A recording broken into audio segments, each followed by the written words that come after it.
नमस्कार। आइए सुनते हैं मृदुला गर्ग की लिखी कहानी बेंच पर बूढ़े।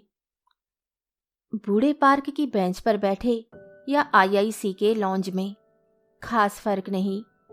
उत्तर दक्षिण दिल्ली के सरहदी लोधी गार्डन की बेंच पर बैठा नितिन सोच रहा था, ये भी सेवानिवृत्त है, वे भी सेवानिवृत्त।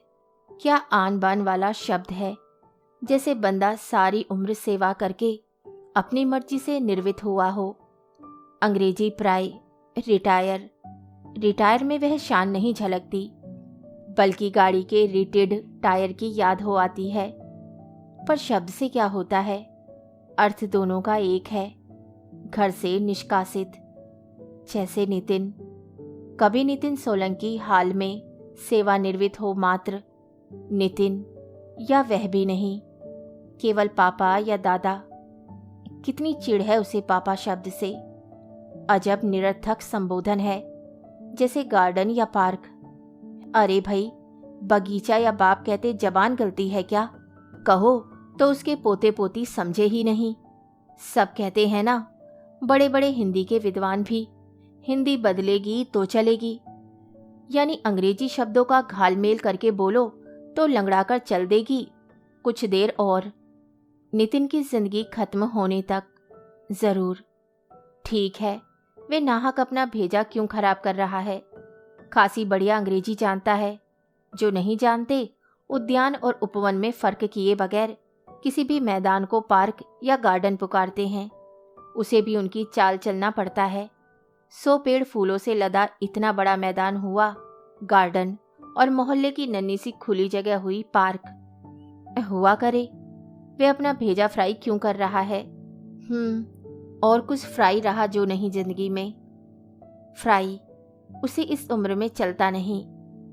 सच कहें तो खूब चलता है उसे।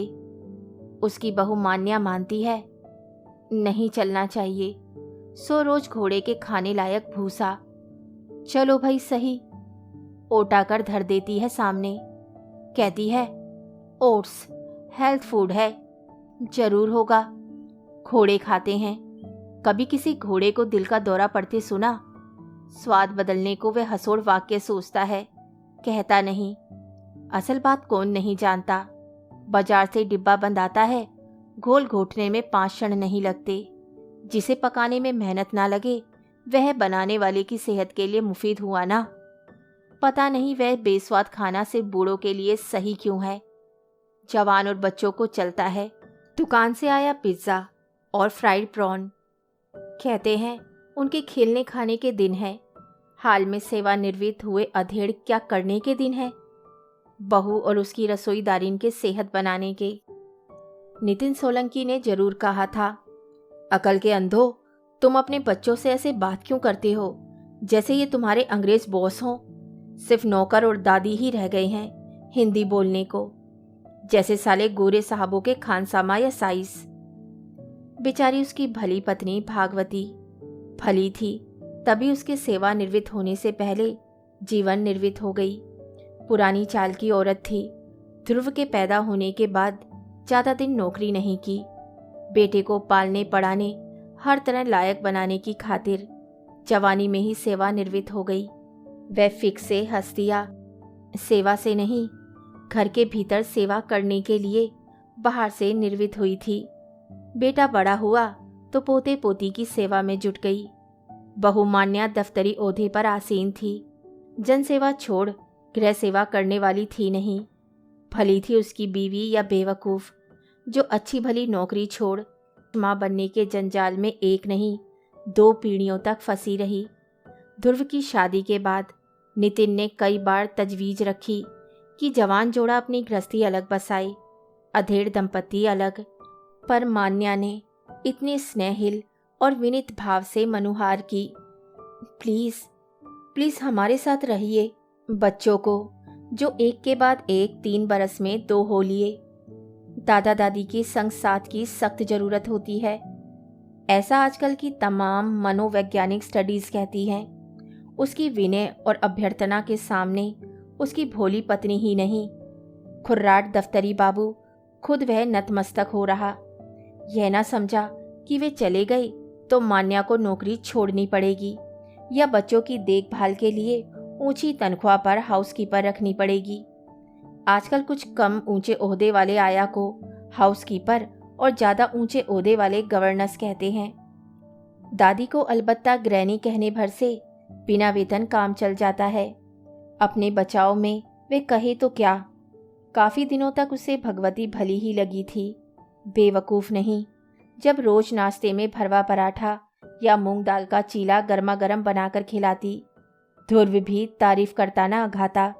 मान्या बिला तारीफ किए गटकती रहती, इस नसीहत के साथ कि वे सेहतमंद खाने की श्रेणी में नहीं आता।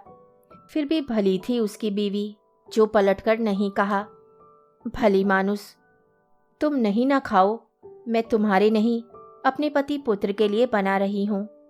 तुम्हारे पुत्र पुत्री के लिए तो खैर मुफीद ही होगा ही, आखिर उनके खेलने खाने के दिन हैं।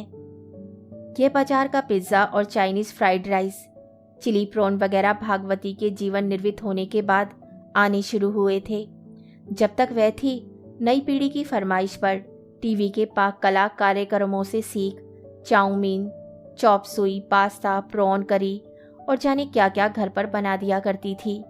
बहू कहती थी, सारा दिन इडियट बॉक्स के सामने बैठी रहती हैं, बच्चे स्कूल आएं तब बंद कर दिया करें, अदरवाइज उन्हें भी रोग लग जाएगा। भली सांस उनके आने से पहले बंद किए रखती।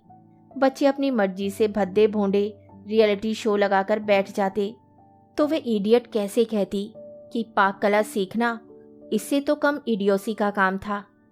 जब तब बहू बेटा खूब विनित भाव से कहते, इनसे हिंदी में बोला कीजिए प्लीज़, वरना they will talk only in English always. इसलिए वे इडियोसी जैसे शब्द बोलने से परहेज रखती। यह दिगर है कि वे चाहे कितनी खुशनुमा हिंदुस्तानी बोलती, बच्चे जवाब अंग्रेजी में ही देते। उनके माँ बाप भी उनसे फ़कत अंग्रेजी में बात करते, जैसे वे इंग्लिस्तान ना अमेरिका की पैदाइश हो। इंग्लिस्तान के दिन कब के लद गए। एक दिन भगवती ने तो नहीं, नितिन सोलंकी ने जरूर कहा था, अकल के अंधो, तुम अपने बच्चों से ऐसे बात क्यों करते हो जैसे ये तुम्हारे अंग्रेज बॉस हों। सिर्फ नौकर और दादी ही रह गए हिंदी बोलने को, जैसे साले गोरे साहबों के खानसामा या साइज। जवाब में बहू तो बहू, बेटा भी पीछे पड़ गया था कि ऐसी लैंग्वेज मत बोलिए, बच्चों पर बुरा असर पड़ता है। बेटे को क्या दोष दें, शादी होते ही तमाम जवान मर्दों की अक्ल घास चढ़ने चली जाती है और बीवी के जवान रहने तक, जो आजकल शोहर की निस्बत ज़्यादा बरस रहती है, वापस नहीं लौटती। ध्रुव अकेले ही थोड़ा था, खुद नितिन की भी गई थी ना, गार्डन या पार्क ना सही, नुक्कड़ की बगिया में। बस उसकी जवान बीवी ज़्यादा दिन जवान नहीं रही, समय से पहले रिटायर हुई, समय से पहले बुढ़ाई और समय से पहले निर्वित हो गई। उसका बनाया चाउ साउ खाकर मान्या कहती तो थी, चाइनीज शेफ जैसा नहीं बनाकर पैसे की बचत के चलते समझौता करने को राजी हो जाती और नाना करते काफ़ी हिस्सा चट कर जाती। उसकी भली बीवी के लिए कम ही बसता, पर उसकी सेहत के लिए ठीक भी तो नहीं था ना। और नई चाल के व्यंजनों का उसे शौक भी नहीं था। उससे किसी ने पूछा नहीं था, वह भी भला पूछने की बात थी। औरों को छोड़ो, खुद उसने नहीं पूछा था। बचा कुचा अपनी प्लेट में ना डाल, उसे आदर्श माँ दादी के साथ अच्छी पत्नी होने के सौभाग्य से वंचित क्यों करता। भगवती के बाद अकेला पड़ गया तो ध्रुव के पास बना रहा।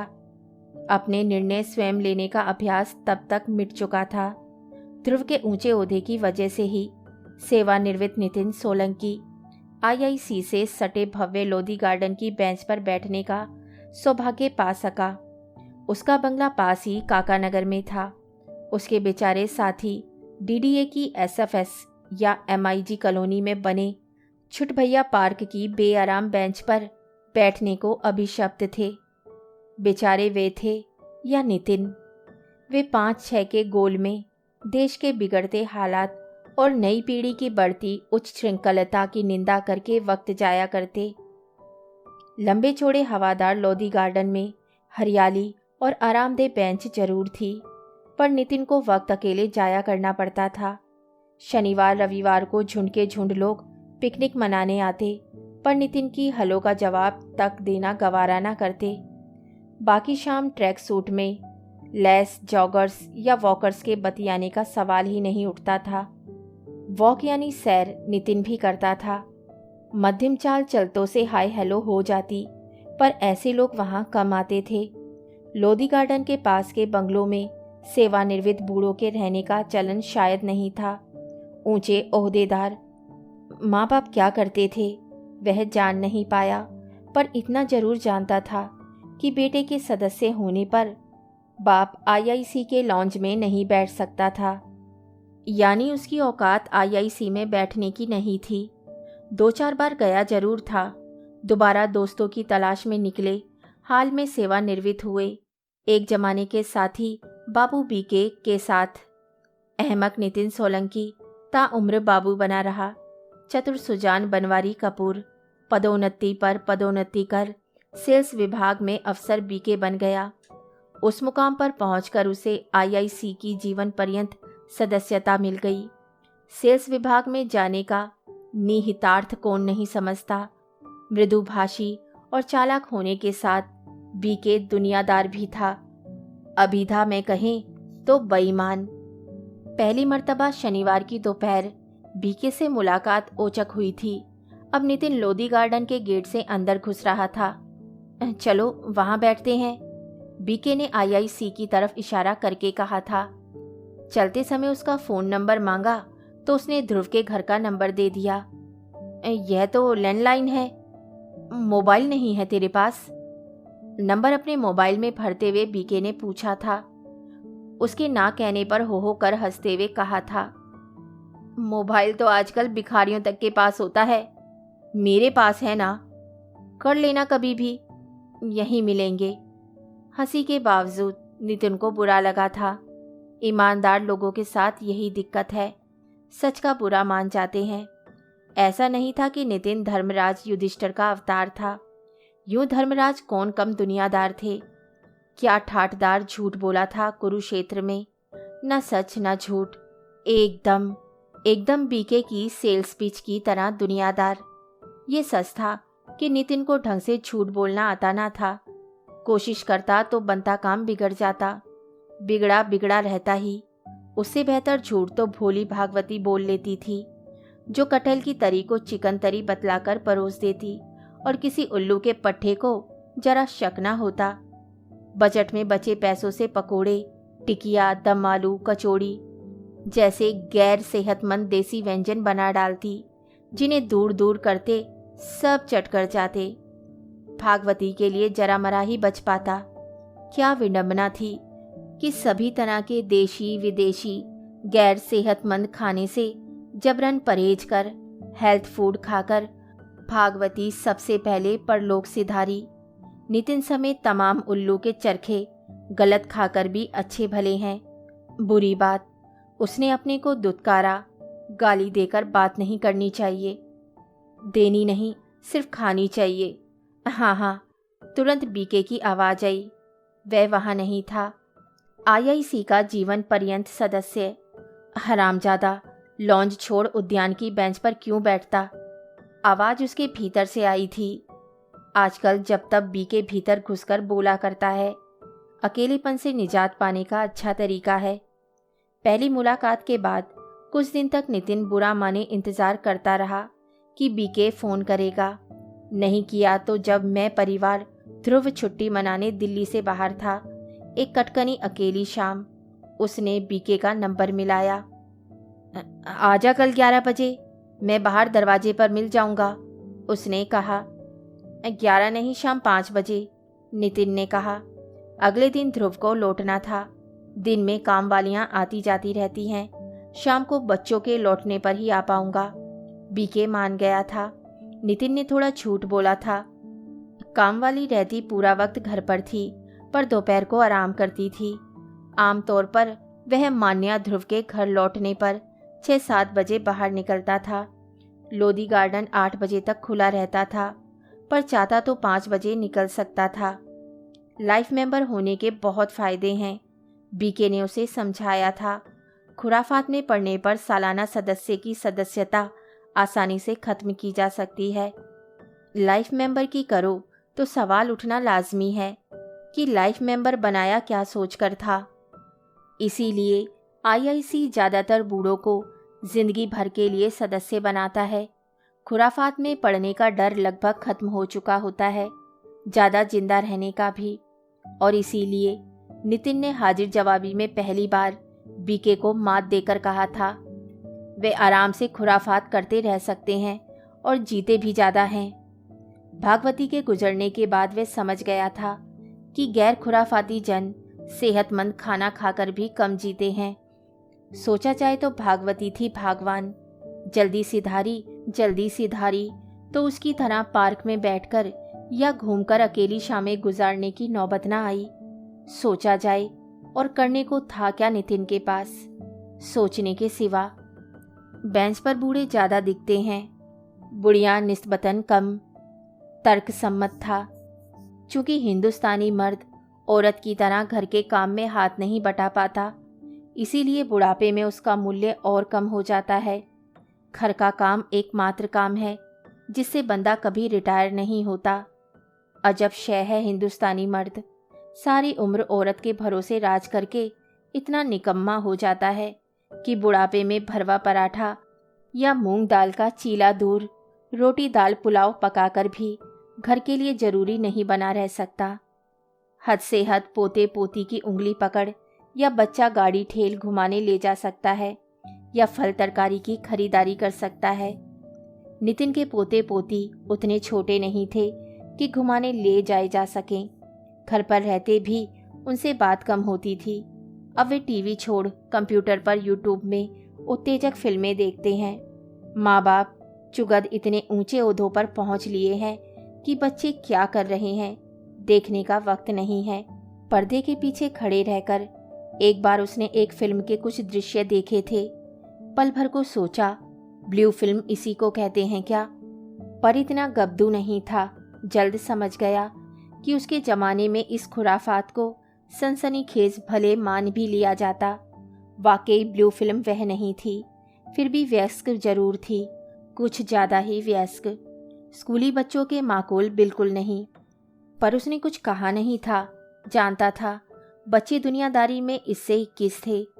धर्मराज और बीके को मात दे, इस सफाई से आधा झूठ बोलते थे कि माँ बाप शेखी बगाड़ते फिरते थे कि हमारे बच्चे वेब पर खोज खोज कर ऊंची तालीम के गुर सीख रहे हैं। देखना बोर्ड में 98-99% नंबर लाएंगे। नहीं, वे नितिन के शब्द हैं। वे 98-99% कहते थे। रुतबेदार ठहरे। दिन में वे कभी कभार टीवी पर फिल्म या खबरें देख लेता, पर उसकी अनेक कमियों में से एक यह थी कि उसे टीवी भाता नहीं था। खबरें अखबार में पढ़ना पसंद करता और फिल्म साथ बैठकर देखना। सो बुद्धू बक्से के आगे बमुश्किल आधा घंटा गुजार पाता। किताबें खूब पढ़ता, पहले वक्त नहीं मिला था, पर जाने क्यों उतने से खुश नहीं रह पाता। मान्या ने कहा भर था कि बुढ़ापे में सेहत के लिए लंबी सैर जरूरी है। वे तत्काल इशारा समझ संग साथ की चाह भीतर घोटे बेटे बहू को एकांत देने की खातिर शामें पार्क में टहलते या बेंच पर बैठे गुजारने लगा था। शनिवार रविवार को दिन का काफ़ी वक्त भी लोधी गार्डन में हरियाली के चलते गर्मी सर्दी कम महसूस होती थी। बीके से दूसरी मुलाकात शाम 5 बजे हुई तो 7 बजे वे उठ खड़ा हुआ। बोला, चलूं वरना बस नहीं मिलेगी, और हाँ, जब मिलना हो मेरे मोबाइल पर मिस कॉल दे देना। मैं अगले दिन 5 बजे आईआईसी के दरवाजे पर मिल जाऊंगा। इनकमिंग फ्री है, तेरा पैसा भी नहीं लगेगा। घन चक्कर, समझता क्या है? उसे फ़ोन करने की मनाही है। ध्रुव इतना बड़ा अफसर है, फ़ोन के बिल सरकार भरती है। नितिन वापस लोधी गार्डन पहुंचा तो उड़ते से ख्याल आए कि बीके बस में सफ़र क्यों करता है। उसके पास तो गाड़ी थी, वह भी एस्टीम, और दोनों बार मिलने पर एक चाय मंगा, 2 प्यालों में उड़ेल टरका दिया था, कुछ खिलाया ना था। खासा खुला हाथ रखने वाला सेवा निर्वित बुढ़ऊ इतना कंजूस हो लिया। खाने को घर पहुंच भूसा छाप कुछ खा ही लेगा। पर आईआईसी के लॉन्च के बाहर कतार से सजे पेस्ट्री पेटी देख जी ललचा उठा था। बुरा हो ना भला हो, भागवती का तरह तरह के व्यंजन पकाना सीख अला बला खाने का स्वाद पैदा कर गई। अपने लिए खरीदने लायक पैसा था उसके पास, पर कम वक्तों ने पट्टा लगा रखा था सिर्फ सदस्यों के लिए। अगली बार बीके से कहेगा वह साइन कर दे, पैसे नितिन दे देगा, पर जानता था कह नहीं पाएगा। ऐसे ही थोड़ा ना पूरी उम्र बाबूगिरी करते गुजारी थी। कुछ मुलाकातें और हुई थी। थोड़े दिन बाद बीके ने कहा था, तू खुशकिस्मत है जो तेरी बहू दफ्तर में काम करती है। दिन भर आराम से पांव पसार घर में पड़ा रह सकता है, कूलर शूलर चलाकर। मेरी बहू घर से काम करती है, सो सारा दिन घर बैठी गाहक निपटाती है। हैं? उसे ठिठोली सूझी थी। गाहक? चकला चलाती है क्या? वे फुसफुसाया था। बीके ठहाका मारकर हंस दिया था। कम ईमानदार लोगों की यही सिफ्त है। जिंदा दिल होते हैं, मजाक का बुरा नहीं मानते। कहा था, नहीं यार, उदारवादी युग की देन है। घर का नहीं, घर से काम करो। औरतें उसका ज़्यादा फायदा उठाती हैं। बहुत से पेशे हैं। मेरी बहू डाइटिशियन है, मतलब समझते हो, ग्राहकों को घर बुला सलाह देती है क्या खाएं क्या नहीं, जिससे मोटापा घटाकर तंदुरुस्त, छरहरे और जवान बने रहें। पर तेरी बहू तो खासी मोटी तंदुरुस्त है। यही तो मौज है, सलाह देनी होती है, आजमाइश नहीं करनी होती। मोटी फीस वसूल कर घर से काम करने में घर का काम करने को वक्त नहीं मिलता। खुद बाहर से मंगाकर खाते हैं, दूसरों को मट्ठा पीने की सलाह देते हैं। घर पर बनाकर नहीं यार, बाहर से मंगाकर। हेल्थ फूड की अब पूरी की पूरी इंडस्ट्री है। तेरी मौज है, खाया कर दबाकर जंक। यार मुझे तो रोज भूसा खाना पड़ता है। ग्राहकों के आने पर उसे मेरा घर रहना पसंद नहीं, इसीलिए सुबह नाश्ते के बाद यहाँ आईआईसी में आकर बैठ जाता हूँ। क्यों, तू उन्हें आंख मारता है? मारता तो ऐतराज ना होता, पर मैं काफी बूढ़ा दिखता हूँ। उसकी आवाज धीमी पड़ती गुम हो गई। नितिन ने गौर किया, पहले ध्यान नहीं दिया था। उसकी निस्बत बीके ज्यादा बूढ़ा दिखता था। शायद मान्या के खिलाए भूसे की मेहरबानी हो। नहीं, वह तो कुछ दिनों से मिलना शुरू हुआ है। बरसों भागवती के हाथ के तरमाल पर जिया है। हम ससुरे बूढ़े नहीं तो क्या होंगे, ये जवान बनाए रखने का दावा करती हैं उसके पेशे में। नितिन हसीना रोक पाया, बोला, ससुरों को भी? भाई ये उदारवाद का जमाना है। एक ठसकेदार आवाज आई। हम सब ऋणी हैं राजीव गांधी के। आवाज बीके की नहीं थी, पास की मेज से आई थी। हैं? नितिन ने हंसकर कहा, उदारवाद भी जवानी पसंद है। बीके ना हंसा ना मजाकिया जवाब हाजिर किया। खसखसी आवाज में मिमियाया, हाँ, हम सब ऋणी हैं। जिंदा दिली चुक गई क्या तो ईमानदारी जग गई होगी। नितिन ने ही कहा, मुंह क्यों लटका रखा है? रोज इतनी ठाटदार जगह खाता है, और देख यहाँ हेल्थ फूड भी मिलता है। यहाँ खाने की मेरी औकात नहीं है। वे फुसफुसाया। हद हो गई। उसकी ईमानदारी जग गई या धर्मराजी झूठ बोल रहा था? क्या बक रहा है यार, तेरे पास बथेरा पैसा था। उसके गृह प्रवेश में भागवती जैसी सात्विक औरत भी रश्क से कसमसा उठी थी। कितना बढ़िया मकान बनवाया था कर्ज लेकर। वह तो सभी लेते हैं। राजीव गांधी ने बाजार का उदारीकरण ना किया होता तो हम इतने उद्योग धंधे ना लगा पाते थे। बराबर से आवाज फिर गूंजी। सुना? नितिन ने कहा। हाँ, पहले सिर्फ सटोरिये दिवालिये होते थे, अब हर आदमी को यह सुविधा है। पीके बुदबुदाया। चलें? नितिन ने इस बिन नशे बड़बड़ाहट से बचने बचाने को कहा। नहीं, सुन ले, मैंने ये सोचकर मकान बनवाया था कि जब तक कर्ज चुकता होने तक उसे किराए पर चढ़ा देंगे, फिर उसमें रहेंगे। पर बच्चे नहीं माने। कहने लगे, लोन का क्या है, ईएमआई देते रहेंगे। सब तो कमा रहे हैं। कमाया सबने, माहवारी किस्त दी सिर्फ मैंने। एक लड़का अमेरिका चला गया, उसका हमारी किसी बात से सरोकार ना रहा। बेटी की शादी ज़्यादा पैसे वालों से कर दी, समझ कि लुट लिया। बचा अमित, उसकी सलाह पर कई बिजनेस किए। लोन मिलना इस कदर आसान था कि पांव चादर से बाहर क्या पसारे, चादर दिखनी बंद हो गई। जितनी आसानी से कर्ज दिया था, उतनी ही आसानी से साहूकार अदायगी में ओढ़ना बिछोना उठा ले गए।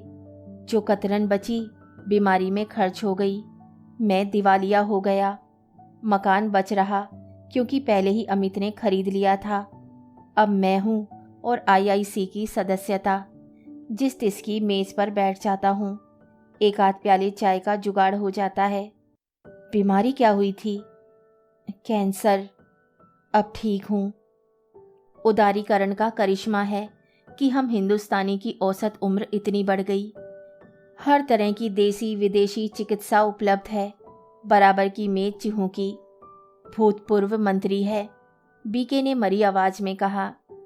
कौन जाने कब भूत भविष्य बन जाए। मस्का लगाने की आदत बनाए रखनी पड़ती है।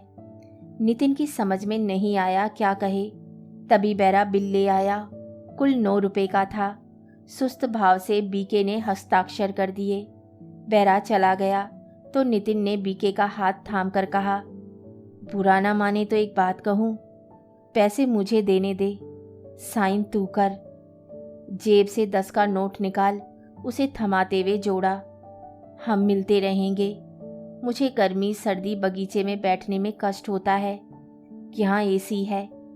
और सुन, एक वेज पेटी मंगा ले, शेयर कर लेंगे। बीके सहसा कम बूढ़ा लगने लगा।